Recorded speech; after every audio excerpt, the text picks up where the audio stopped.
First of all, just to thank all of you for coming for this presser, because this is my first official presser I'm giving, and I've not gone for the mainstream media, but I've gone for the Gen Z media, because hii ndio inapeperusha kupeperusha.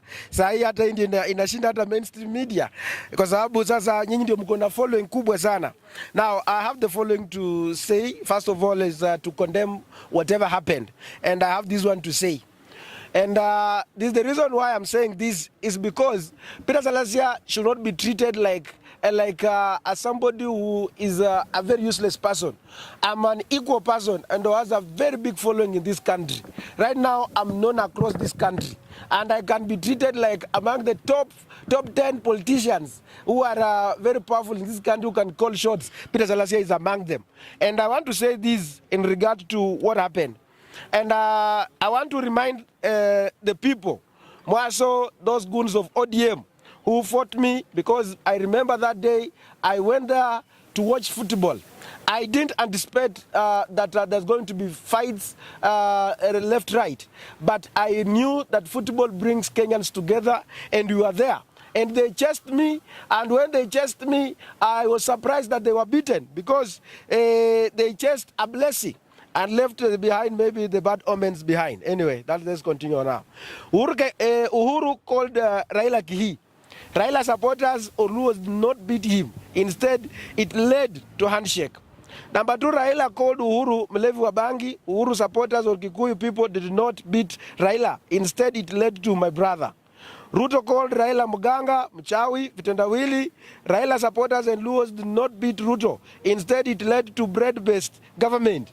Raila called Ruto Mwizi, Muaji, land grabber, most corrupt person in Africa, but Ruto supporters did not beat Raila. Instead, we have my senior brother. Raila is a statesman and can only lead all Africa as AUC chairman.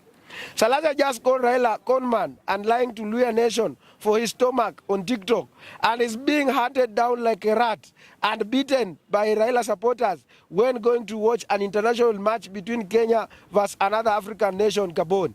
Raila said many things to Kibaki. We know how it ended. Gachagua said many bad things to Uhuru, and we all know now that what is happening in the backyard. Ruto said many things to Uhuru, including lazy, dynasty, etc., Serelak, and we know how they ended after Hague. Why did this meeting start way back? So that we know that the norm. So the one for PK Salasya has become the most gross to Luos and Raila supporters to warrant beating and embarrassing ourselves in front of visitors.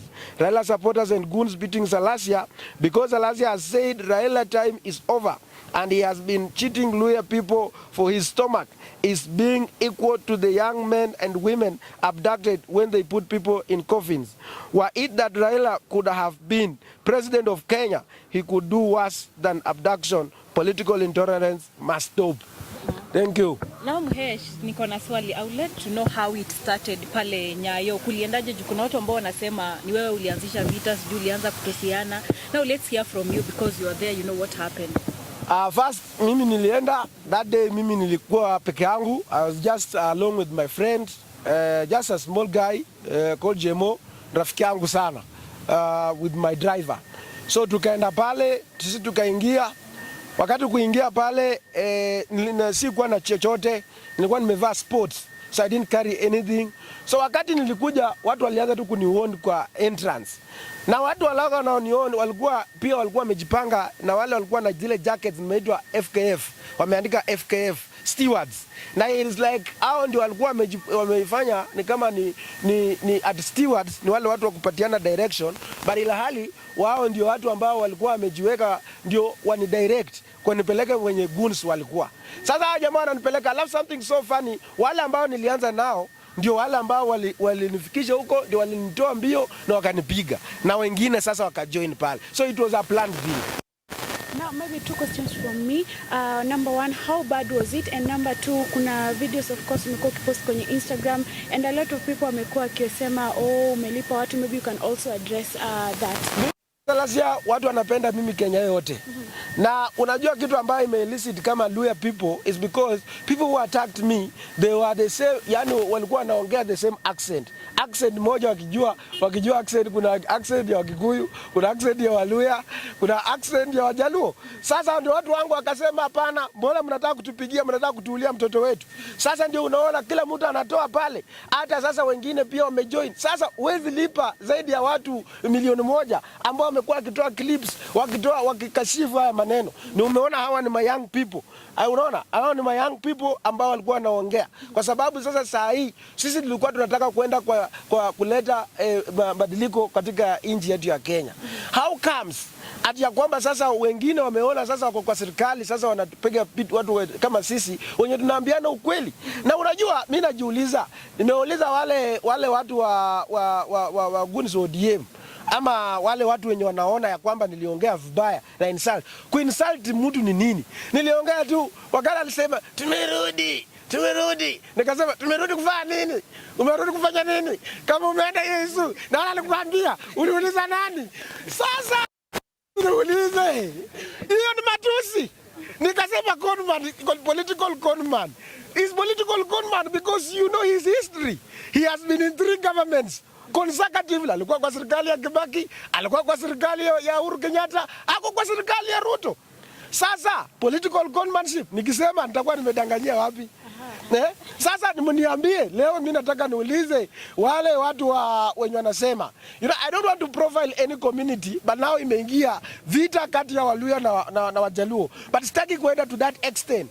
But kama that is the way, because watu ambao wananitusi sana ni watu wenye wanatoka, okay, si wote, lakini majority of them. Sasa mimi nataka niwaulize watu wa Nyanza, kama ni wale ambao wenye waja confirm bado wangali kwa ile colonization ya mzee, wangali bado. Kweli mimi ni kijana, nikiita Raila mzee ni shida. Si ni mzee, nataka niite Raila kijana, sitakuwa na mtusi. Hiyo ndio nimesema, hiyo ndio maneno ambayo nimetumia. Sasa mimi nataka nikuje kwa ukarimu sana niwaulize, mnataka nikicorrect Raila wenu huyu ama Mungu wenu huyo, nimcorrect kwa njia gani? Nimwambie nitakuwa nasimama chini na piga magoti, alafu namwambia wacha kuchukua kudanganya wa Kenya ama kufanya kama wewe ndio umeshikilia akili zao. That is what we said. Some people feel you did wrong kumuita conman. Are you ready to apologize now? Now, apologize. Conman. Hata mimi ukiniita conman, if I have something to substantiate political conman, am I the first person to talk about political conmanship? Raila nani alisema the Lord of Poverty? Nani Duale? Si alisema the Lord of Poverty? Si alikuwa MP? Mbona hawakupiga Duale? Wanataka kupiga mtoto mdogo mimi Peter Salasya. Na wajui video kingpin ya Waluya, mimi ndio kusema Waluya na vijana wote hata sasa hivi wanazamia endorse kuwa the Traore wa Kenya sasa hivi, alafu wanapiga mimi Peter Salasya. So we as young people, maybe let me come back to your question. You say that I cannot apologize for calling him conmanship because mimi nilikuwa kwa maandamano ya sufuria. Nilikuwa kwa maandamano ya sufuria hapo KICC. Pale nilikuwa kwa maandamano ya KICC na nilikuwa na kinyasa. Walitupiga pale. Wakati tulienda pale na walituita ati ya kwamba tunataka kwenda, and I can remind the Kenyans. Wakati tulienda tukauliza Mheshimiwa Raila kwamba unataka nini, what is the end game? Akasema anataka kwenda kwa mazungumzo na Ruto. Si ndio? Sasa wakati pia alienda kwenda kwa maneno ya kusign mambo ya AUC, mbona angesema kwamba his brother ametuita amesema ati ya kwamba twende tusign, anataka niende nisimame kiti cha AUC. Alituita kwa sisi wenye tulisimama naye. That is nayo ni kukoni watu kipolitically. Aya, mambo mengine ya pili, sisi wakati tulikuja hapo maneno ya political conmanship, wakateka advantage ya Gen Z movement, akapeleka expert, akaita watu wake wa ODM experts. Unaelewa? Sasa akaacha sisi watu wa chama chetu cha DAP, Jubilee, na tulikuwa na kwa Azimio, tulikuwa na Wiper, akatuweka kwa mataa. Did he ask him anything? Sio ni political conmanship. Sio ni alafu mimi nikasema, hadi sasa consultation. Na mimi nikasema tu kweli, asha already sign mkataba. Hii ni kudanganya wananchi wa Kenya. Sasa na nikasema hebu ngoja tu na hii kumaliza na siku 2 kabla ameenda na anasema nataka kusoma MOU. Sasa mimi nauliza ni majibu. Hiyo ni shida ama si shida? Na mnanipiga. Bana nini? It happened today. Sababu of course you're a youth. Honorable Raila Odinga akuite labda so that you can talk about everything. Are you ready to? Yes, mimi nitakuja nimwambie kama juzi watu tulikuwa tuna expect aongee mambo ya majority leadership yenye ya koti ili announce katika National Assembly, si ndio? Mbona ajai address hiyo maneno, aseme Azimio tunataka tukupatiwe what belongs to us. Sasa which means that is not serious with looking for the leadership. Unaona hiyo maneno? Sasa mimi nataka kupiga chini magoti, kuuliza wale watu ambao walinipiga chini, walinipiga mimi. Wakati nitakuwa kuanzia leo. Kwa sababu we are not stopping at any given point. Because this is the time that people need to know the truth. And no one enjoys the autonomy of Gunism. Sasa mimi nitakuwa napiga chini magoti, alafu napiga hivi, alafu